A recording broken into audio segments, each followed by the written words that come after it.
పరిశుద్ధ గ్రంథంలో నుండి యోహాను సువార్త మనం చదువుకున్నటువంటి పాఠ్య భాగము యోహాను సువార్త 20వ అధ్యాయం చివరిలో మనం చూసి ఉన్నామండి. ఇక్కడ చూస్తే 24వ వచనంలో 12 మందిలో ఒకడైన దిదుమా అనబడిన తోమా, ఈయన జీవితాన్ని గురించి ఇప్పుడు మనం మరికొద్ది నిమిషాలు చూడబోతున్నాం. జాగ్రత్తగా వినండి. తోమా, ఇతనికి ఇంకొక పేరు ఉంది. ఏం పేరు?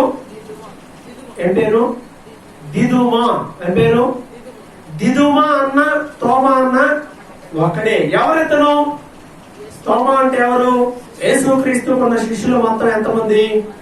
12 మంది. 12 మందిలో ఇతను కూడా ఒకడు. ఇతను ప్రారంభంలో ఇతను ఇశ్రాయేలు వాడే. ఇతను ప్రారంభంలో ఏం చేసేవాడంటే వాళ్ళతో పాటుగా చేపలు పట్టేటువంటి వాడే. ఒక జాలరి ప్రొఫెషనల్ గా వృత్తిపరంగా చేపలు పట్టేవాడు. ఎప్పుడైతే దేవుడు ఈయన పిలిచాడో అప్పుడు ఈయన ఏం చేశాడు అంటే దేవుని యొక్క పరిచర్య కొరకై, అంటే 12 మందిలో ఒకడుగా ఉండడానికి, శిష్యుడుగా ఉండడానికి దేవుని యొక్క పిలుపును అందుకొని వచ్చినటువంటి వాడుగా ఉన్నాడు. మత్తయి 10:1 ఉన్నట్టుగా దేవుడు తనకిష్టమైన వారిని పిలిచి అపోస్తులు అని పేరు పెట్టి వారికి కొన్ని అధికారాలు ఇచ్చాడు. ఆ పేర్లలో ఈ తోమా పేరు కూడా ఉన్నది. అంటే దేవుని యొక్క శిష్యుల్లో ఒకడుగా ఇతను గుర్తింపు పొందిన వాడుగా మనకు కనపడుతున్నాడు. తర్వాత ఈయన గురించి ఎక్కువ మాటలు మత్తయి, మార్కు, లోకలో ఇంకెక్కడా మనకు కనపడవు, కానీ యోహాను సువార్తలో బాగా కనపడతాయి. యోహాను మరియు ఈ దిదుమా అనబడిన తోమా, వీళ్ళిద్దరూ మంచి ఫ్రెండ్స్ అన్నమాట. ఎవరెవరు? యోహాను మరియు తోమా, వీళ్ళిద్దరూ మంచి స్నేహితులు. కాబట్టి యోహాను సువార్తలో కొన్ని విషయాలు తోమా గురించి ప్రస్తావించబడ్డాయి. తోమా ప్రస్తావించిన మరో ప్రాముఖ్యమైన విషయం ఏమిటి అంటే యోహాను సువార్త 11వ అధ్యాయంలో, యోహాను సువార్త 11వ అధ్యాయము 16వ వచనంలో చూసినట్లయితే ఈ తోమా యొక్క డెడికేషన్, యేసు ప్రభువును వెంబడించడంలో తోమాకు ఉన్నటువంటి ప్రతిష్ఠితమైన మనసు మనకు కనపడుతుంది. లాజరు చనిపోయాడు. లాజరు చనిపోయినప్పుడు ప్రభు అన్నాడు వెళ్దాం పదండి అని అన్నప్పుడు ఈ తోమా ఏమన్నాడు? ఆయనతో కూడా చనిపోవుటకు మనము వెళుదామని తన తోడి శిష్యులతో చెప్పాను. ఏమన్నాడు? లాజరు చనిపోయాడు. యేసు ప్రభు అంత ముందు వచ్చిన ఏమన్నాడు? లాజరు చనిపోయాడు కదా, మీరు నమ్మునట్లు నేను అక్కడ ఉండలేదు, సరే సంతోషమే, అయినా లాజరు దగ్గరికి వెళ్దాం పదండి, ఆయన చనిపోయాడు అన్నాడు. యేసు ప్రభు ఆ మాట అంటే తోమా పక్కన వాళ్ళకి ఏం చెప్తున్నాడు? ఏమని చెప్తున్నాడంటే రండి మనం కూడా వెళ్దాం, మనం కూడా ఆయనతో కూడా చనిపోదాం పదండి అని వాళ్ళని పిలిచే వ్యక్తిగా కనపడుతున్నాడు. ఒకటి, ఇక్కడ తాను కొంచెం మిస్అండర్స్టాండ్ చేసుకున్నాడు. మిస్అండర్స్టాండ్ చేసుకున్న ఈ వచనంలో తోమా జీవితంలో మనం నేర్చుకోవాల్సిన పాఠం ఏమిటి అని అంటే ఆయనతో కూడా చనిపోవడానికి వెళ్దాం పదండి అని అందరికి కూడా చెప్తా ఉన్నాడు. అంటే యేసుతో కూడా చనిపోవడానికి ఏమాత్రం వెనక తీయని వ్యక్తిగా తోమా మనకి కనపడుతున్నాడు. శిష్యుడు, నిజమైన శిష్యుడు, యేసు ప్రభు కోసం చనిపోవడానికైనా సిద్ధపడినటువంటి గొప్ప మంచి మనస్సు కలిగినటువంటి వ్యక్తి ఈ తోమా. పిల్లరా, క్రైస్తవ జీవితంలో మనందరం నేర్చుకోవాల్సిన ప్రాముఖ్యమైన పాఠం ఇదే. చాలా మందికి ఈ దినాల్లో ఒక దరిద్రమైన అలవాటు వచ్చింది. అదేంటి అంటే నేను ప్రభుని నమ్మాను కాబట్టి ప్రభు నాకు ఏమిస్తాడు, నేను దేవుని నమ్మా, దేవుడు నాకు ఏం చేస్తాడు?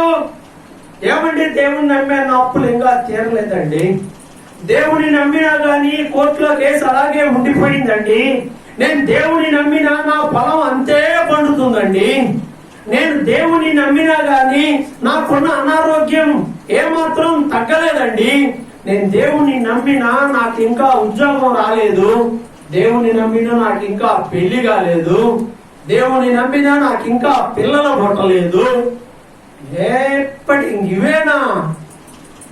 ఈ అధునాతన బోధకులన్నీ కూడా ఇవే చెప్తా. రండి దేవుడి దగ్గర రండి. ఏం చేస్తాడు దేవుడు? అప్పులు తీరుస్తాడు, పెళ్లిళ్ళు చేస్తాడు, పిల్లలు పుట్టేలా చేస్తాడు, రోగాలు అన్ని పోతాయి. రైట్, నిజమే. నువ్వు దేవుడిని నమ్మటం వల్ల దేవుడు నీకు ఇవన్నీ చేస్తాడు, కానీ వాటినే కాన్సన్ట్రేషన్ చేస్తున్నారు, వాటి మీదే దృష్టి పెడుతున్నారు. కానీ నిజముగా దేవుని కోసం బ్రతకడం అనే అంశాన్ని నేర్పించట్లా. వీళ్ళు కూడా నేర్చుకోవాలా.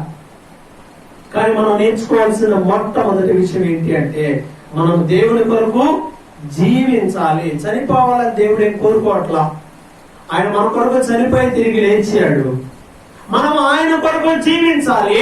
అవసరమైతే ఆ క్రమంలో దేవుని కోసం ఒకవేళ మనం ప్రాణం పోయే పరిస్థితి వస్తే ఏం చేయాలి? నువ్వు ప్రార్థనకి వెళ్తే నేను చంపేస్తాను అంటే ఏం చేయాలి? ఎందుకు లేనిపోయింది ప్రార్థన పోయి ప్రాణం బాగుంటుకోవడం అని దేవుణ్ణి కాదనటం కాదు, నేర్చుకోవాల్సింది. ఆ స్థాయికి వెళ్ళాలి. దేవుని కోసం ప్రాణమైనా నాకు ఎక్కువేం కాదు, దేవుడే నాకు ముఖ్యం అనే స్థాయికి వ్యక్తి ఎదగాలి. ఎదిగామా? క్రైస్తవ జీవితంలో ఈరోజు దేవుని కోసం ఆ స్థాయిలో మనం ఉన్నామా? ఉండట్లా.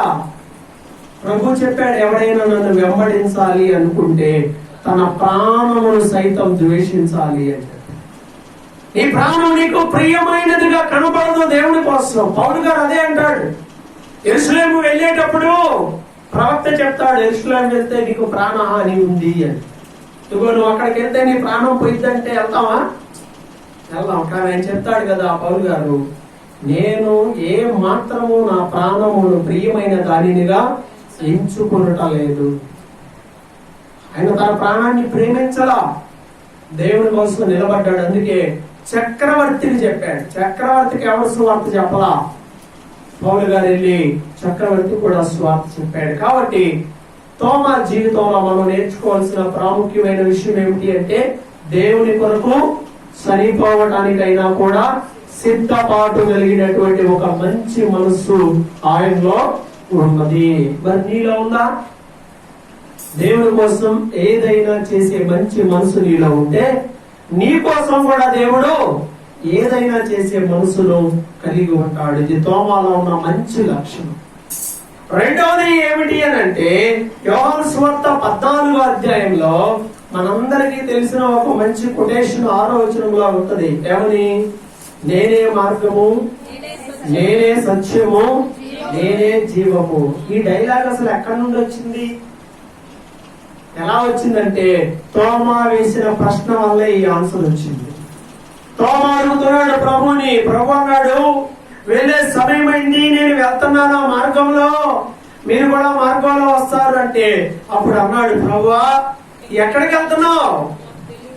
మాకు తెలియదయ్యా, మార్గం ఏంటో మాకు తెలియదు. ఒక ప్రశ్న అడిగాడు. అప్పుడు దానికి సమాధానం ప్రభు చెప్పాడు, నేనే మార్గము, సత్యము, జీవమై ఉన్నాను. ఈ గొప్ప వాక్యం రావడానికి కారణం ఎవరు? తోమా అడిగిన ప్రశ్న వల్లే సమాధానం ఇది వచ్చింది. ఎన్ని జీవితాలలో ఈ వచనం ప్రభావితం చేస్తుందో తెలుసా? నేనే మార్గం, సత్యం, జీవం. చాలా మంది జీవితాలకి ఈ వచనము ఆధారమైన, దిక్కులేని వారికి, కుంగిపోయిన వారికి, బాధలో ఉన్న వారికి, మార్గము తెలియని వారికి, బ్రతుకే అనవసరం అనుకున్న వారికి ఈ వచనం ఎంతో గొప్ప కార్యము వారి జీవితాల్లో జరిగించింది. కాబట్టి ప్రియమైన వారులారా, తన ప్రశ్న ద్వారా ఒక గొప్ప లేఖన భాగాన్ని అపోస్తలుడైన తోమా ద్వారా దేవుడు మనకిచ్చాడు. తరువాత యోహాను సువార్త 20వ అధ్యాయంలో మనం చదువుకున్న లేఖన భాగంలో చూస్తే ఈయన చేసిన ఇంకో పని ఉంది. దొరుకు బాగానే ఉంది, కానీ ఈయన చేసిన ఒక చిన్న మిస్టేక్. ఇవి ఈయన జీవితంలో గొప్ప అయితే ఈయన జీవితంలో ఉన్న మైనస్ ఏంటి అనంటే, యేసు ప్రభు చనిపోయాడు, తిరిగి లేచాడు, తిరిగి లేచి శిష్యులందరూ కనపడ్డాడు. కానీ తోమా ఆ సమయంలో వారితో కూడా కలిసి లేడు అని బైబిల్ చెప్తుంది. ఆ సమయంలో లేడట, మరి ఎక్కడికి వెళ్ళాడు? అలా లేకపోయినప్పుడు 24లో లేడు, 25లో శిష్యులు చెప్తున్నారు. ఏమని చెప్తున్నారు? మేము ప్రభువుని చూచితీమని అతనితో చెప్పగా. మిగతా వాళ్ళందరూ చెప్తున్నారు, మీరు ఇప్పుడు దాకా లేరుగా, నువ్వు లేవు, ఇప్పుడే వచ్చావు, ఇప్పటి వరకు మేము ప్రభువుని చూసాం, మేము ప్రభుతో మాట్లాడాము అని చెప్పినప్పుడు అప్పుడు ఆయన ఏమన్నాడు? ఇప్పుడు ఈయన ఏం చేశాడంటే ఆయనకు డౌట్ వచ్చింది, అవిశ్వాసం వచ్చింది. నేను ఆయన చేతులలో మేకుల గుర్తులు చూచి నా వేలు ఆ మేకుల గుర్తులో పెట్టి నా చెయ్యి ఆయన ప్రక్కలో ఉంచితేనే గాని నమ్మనని వాడితో చెప్పాను. ఇందులో ఏమొచ్చిందండి? గొప్ప విశ్వాసిలో ఏమొచ్చింది? అవిశ్వాసం వచ్చింది. పరిస్థితిని బట్టి నమ్మలేదు అతను. కొన్ని సందర్భాల్లో గొప్ప భక్తి ఉన్నప్పటికీ కొంతమందికి అవిశ్వాసం వస్తూ ఉంటది. ఈ అవిశ్వాసం నీకు నష్టాన్ని కలుగజేస్తుంది. నమ్మ ఇంతమంది గొప్ప సాక్షులు ఉన్నారు బైబిల్లో, మన చుట్టూ కూడా ఎంతో మంది ఉన్నారు. ఇన్ని వింటూ కూడా అవిశ్వాసాన్ని కలిగి ఉండాలా?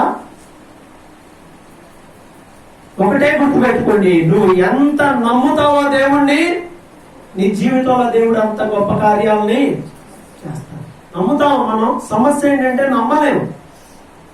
నమ్మలేము. రకరకాల కారణాలు ఉంటాయి దానికి. మీకు చాలాసార్లు చెప్పాను. బాగా ఎక్కువ ఇబ్బంది పడేది ఎవడో తెలుసా? తినటానికి లేనోడు, బాగా ఎక్కువ అప్పులు ఉన్నాడు. వీళ్ళు ఎక్కువ బాధపడతా ఉంటారు. అదేమో బయట వాళ్ళతో బాధ, ఇదేమో శరీరానికి సంబంధించినటువంటి బాధ. నా అప్పులన్నీ ఈ నెలలో తీర్చేస్తాడు దేవుడు అన్న చేస్తాడు. నీకు ఎంత అప్పు ఉందో నాకు తెలియదు. నిజంగా హార్ట్ఫుల్గా ఈ నెలలో నా అప్పులు మొత్తం తీరిపోతాయి, నేను ఫ్రీ అయిపోతాను. నమ్మకం ఉందా? అప్పులు లేవు అనుకుంటాను.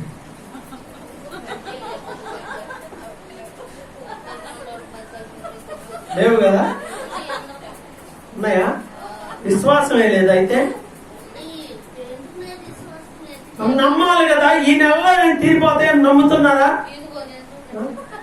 నమ్మకం నిజంగా అయితే దేవుడు చేస్తాడు. ఎందుకంటే దేవుడు హృదయాన్ని చూస్తాడు. కూటంలో ఇంతే ఎత్తింది. మీకు చాలాసార్లు చెప్పాను నేను. తీరుస్తాడని నమ్ముతున్నారా అంటే ఎవరు నమ్మకుండా అందరూ మెదలకుండానే ఉన్నారు. ఎవరో నీలాగనే ఒక్కామే ఎత్తింది. అప్పు తీరుస్తాడా అంటే ఆయన అన్నాడు, ఈ కూటంలో తీరుస్తాడని నమ్ముతున్నావా అని అడిగాడు. ఈ నెలలో కూడా కాదు, ఈ కూటంలో అయిపోయేలోపు ఈ రాత్రికే, ఈ రోజే తీరుస్తాడు అన్నది. మరి ఎత్తండి అంటే ఎత్తుతాం మనం? ఎత్తుతారా? ఇప్పుడు కూటం అయిపోయేలోపు దేవుడు తీరుస్తాడు. చేయొత్తండి. ఎట్లా సాధ్యం ఇది? ఆమె విశ్వాసం ఉంచింది. ఆమె నమ్మిందట.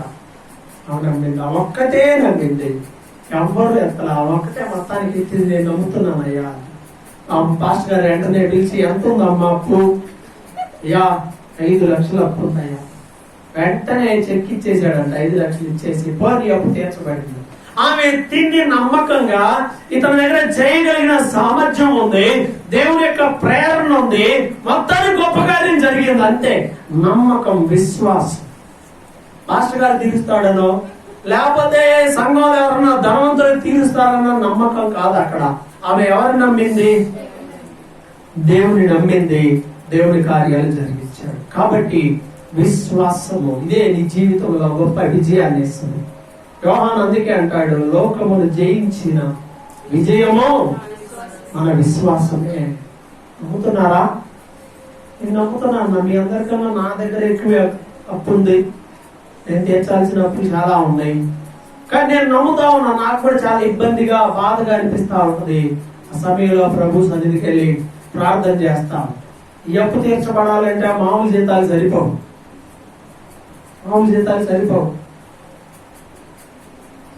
ప్రభు సన్నిధిలోకి వెళ్ళి ప్రార్థన చేయడం ప్రారంభిస్తున్నాం. ప్రార్థన చేస్తా ఉన్నాం. నేను నమ్ముతున్నాను, వచ్చే నెల ఈ టైంకి నా అప్పులన్నీ కూడా తీర్చివేయబడతాయి. ఎంత అయిపోయాలి చెప్తా. దేవుని సన్నిధిలో మనం ప్రార్థన చేస్తూ ఆయన్ని నమ్మితే, మనుషుల వైపు కాదు. మనిషి అనుకుంటే ఆ మనిషి జారిపోవచ్చు. ఆ వ్యక్తి మీద నమ్మకం ఎంతవరకు చెప్పలేము. దేవుని మీద నమ్మకంతో ప్రార్థన చేస్తే he will make the way. ఆయన మార్గాన్ని ఏర్పాటు చేస్తాడు. ఎక్కడ ఆయన మార్గాన్ని ఏర్పాటు చేయగలడు? అరణ్యంలో చేయగలడు. ఇంకా అరణ్యంలో చేయడం కొంచెం సులభమే. ఎడారిలో మార్గమా? ఓకే, అది కూడా కొంతవరకు కష్టమైన, కొంతవరకు చేయడానికి అవకాశం. ఓకే. సముద్రంలో మార్గము కలుగజేయవాడు. అది ఎక్కడ? సముద్రంలో మార్గం ఎక్కడ తెలుసుద్దా? ఇదే తావ దీంట్లో ఇటు పోయింది అని ఎవరైనా చెప్పగలరా? కానీ ఆయన సముద్రంలో త్రోవను ఏర్పాటు చేయగలరు. అవిశ్వాసిని కాక అవిశ్వాసిగా ఉండాలి. తోమ జీవితంలో పాఠం అదే. 8 రోజుల తర్వాత దేవుడు మరలా ప్రత్యక్షమయ్యాడు. తోమా చూశాడు, కానీ ప్రభు దగ్గర పిలిచాడు, తోమా ఇటు రా, ఇగో చేతుల్లో పెట్టి చూడు, పక్కలో వేలు పెట్టి తిప్పి చూడు. పిల్లరా అప్పుడు చెప్పాడు, అవిశ్వాసివి కాక విశ్వాసివై ఉండవు. అప్పుడు ఆయన ఏం చేశాడు? నిజమే, నేను చెక్ చేసుకుంటానని వెళ్ళి చెక్ చేశాడా? చూశాడా? వేలు పెట్టి చూశాడా? తోమా వెళ్ళి చూశాడా? చూడలేదా? చూశాడా? చూడలా. ప్రభువును మాత్రమే చూశాడు. ఇక ఆ మాట అనగానే జస్ట్ ప్రభు అన్నాడు, నీ వేలు చాచి నా చేతులు చూడు, నీ చెయ్యి నా ప్రక్కలో ఉంచు. అవిశ్వాసులు కాదు, విశ్వాసకుడు కళ్ళ ఎదురు కనపడుతున్నాడు. ఇంకా డౌట్ వచ్చిద్దా? ఆయన డౌట్ అంతా కూడా మాయమైపోయింది. ఎప్పుడు? ఆయన చూడగానే. దేవుని వాక్యాన్ని చదవండి, నీ అవిశ్వాసం పోతుంది. ప్రార్థన చేసి చూడండి, నీకున్నటువంటి ప్రతి ఆలోచన, వాక్యానికి విరోధమైన ప్రతిదీ కూడా తీసివేయబడుతుంది. దేవుని ప్రత్యక్షతను పొందుకోండి. దేవుడు నీ జీవితంలో గొప్ప కార్యం చేస్తాడు. వెంటనే తోమా అన్నాడు, నా ప్రభువా నా దేవా. ఏమండి, ఒక లైన్ లాగా అలా కనపడతా ఉంది, కానీ ఆయన మాట్లాడిన ఆ మాటలో ఉన్న బాధ, ఎంత బాధ ఉంటుంది కదా ఆ మాట ఉన్నప్పుడు. ఎంత బాధతో అన్నాడో ఆ మాట, ఎంత పశ్చాత్తాపడ్డాడో తర్వాత తోమా ఆ మాటను బట్టి, ప్రభు చెప్పిన ఆ మాటను బట్టి. అయ్యో, అందరు నమ్మారు, నేను నమ్మలేకపోయానే. చూసిందాక నేను నమ్మలేకపోయానే. స్పెషల్ గా ప్రభు చెప్తున్నాడు, చూసి నమ్మిన వాడి కంటే చూడక నమ్మిన వాడే ధన్యుడని చెప్పాడే. నేను ఇలా అయిపోయానే అని ఎంత బాధపడి ఉంటాడు కదా తోమా. అవునా కదా? సహజంగా ఇది జరుగుతుంది. తోమా జీవితంలో పశ్చాత్తాపడి ప్రభు సన్నిధిలో ప్రార్థనలో గడిపాడు. అపోస్తుల కార్యంలో 1వ అధ్యాయం మేడగదిలో ప్రార్థన చేసిన వాళ్ళ లిస్టులో తోమా కూడా ఉన్నాడు. ప్రార్థన చేశాడు, పై నుండి వచ్చే శక్తి కొరకు ప్రార్థన చేశాడు. తోమా జీవితం ప్రభావవంతంగా మారటానికి ఇవే ముఖ్యమైన కారణాలు. తన విశ్వాసాన్ని బట్టి పశ్చాత్తాపడి, తన అవిధేయతను ఒప్పుకొని, తన అవిశ్వాసతను విడిచిపెట్టి ప్రభు సన్నిధిలో ప్రార్థించాడు. పెంతెకొస్తు పండుగ దినమున పరిశుద్ధాత్మ కుమ్మరింపులో ఆయన కూడా ఉన్నాడు. ఆత్మతో నింపబడ్డాడు. భాషలతో మాట్లాడుతున్నప్పుడు రాయబడిన కథనం ఏమిటి అనంటే, అందరు అనేకమైన భాషలో మాట్లాడారు కదా అపోస్తుల కార్యం 2వ అధ్యాయంలో. అలా మాట్లాడినప్పుడు తోమా ఇండియన్ లాంగ్వేజ్, కేరళ లాంగ్వేజ్ మాట్లాడటం ప్రారంభించాడు. కేరళలో ఏ భాష మాట్లాడతారు? కేరళ వాళ్ళు ఏం మాట్లాడతారు? మలయాళం. ఈ భాష మాట్లాడటం మొదలు పెట్టాడట. అక్కడ అనేక మంది చెదిరి వచ్చిన వాళ్ళు ఉన్నారు కదా, వాళ్ళు ఒక అతను వచ్చి, ఇదేంటండి మీరు ఆ భాషలో మాట్లాడంటే, అప్పుడు ఆయన రియలైజ్ అయ్యాడట, ఓ నేను మాట్లాడింది కేరళ లాంగ్వేజా, మలయాళమా, సో నేను అక్కడికి వెళ్ళి పరిచర్య చేయాలి అని అనుకుంటాను. అలా దేవుని పరిశుద్ధాత్మ శక్తిని పొందుకున్నాడు. పొందుకొని పరిచర్య చేయడం మొదలు పెట్టాడు. అలా పరిచర్య చేయడం మొదలుపెట్టి క్రీస్తు శకం 49వ సంవత్సరంలో ఇండియాకు వచ్చాడు. అంతకు ముందు అక్కడే ఆ ప్రాంతంలో, మెసపతోనియా ప్రాంతంలో ఎడెస్సా అనేటువంటి ప్రాంతంలో ఫస్ట్ పరిచర్య ఎడెస్సా అనే ప్రాంతంలో చేశాడు. ఇరాక్ లో పరిచర్య చేశాడు. బబులోన్లో వెళ్ళి పరిచర్య చేశాడు. కొంతకాలం తర్వాత 49వ సంవత్సరంలో ఇండియా వచ్చి, ఆ దీవుల్లో నుండి చిన్నగా కేరళ వచ్చారు. ఆ కేరళ వచ్చి అక్కడ పరిచర్య చేయడం ప్రారంభించాడు. ఆయన కేరళ వచ్చినప్పుడు మొదటి శతాబ్దంలో ఇండియా ఎలా ఉంది, ఎన్ని దురాచారాలు ఉన్నాయి, సామాజిక దురాచారాలు, ఎన్ని ఇబ్బందికరమైన పరిస్థితులు. రోమా ప్రభుత్వం అక్కడ పరిపాలన చేస్తుంటే వారి మధ్యలో కాదు, నేను బయటకు వచ్చి చేయాలన్న భారం కలిగిన వాడై ఇండియాకు వచ్చి పరిచర్య చేసి ఎన్నో ఇబ్బందులు ఎదుర్కొని ఎన్నో బాధలు పడి తెలియని దేశానికి వచ్చి ప్రియారాయన పరిచర్య చేశాడు.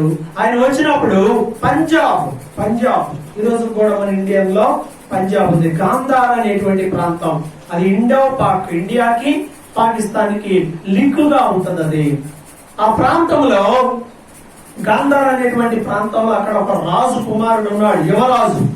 ఆ యువరాజు చనిపోయాడట. ఆ సమయంలో ఆయన పరిచర్య చేస్తా ఉన్నాడు పంజాబ్ లో. అప్పుడు ప్రభు నామంలో వెళ్ళి ప్రార్థన చేస్తే ఆ యువరాజు చనిపోయిన వ్యక్తి కూడా తిరిగి బ్రతికాడట.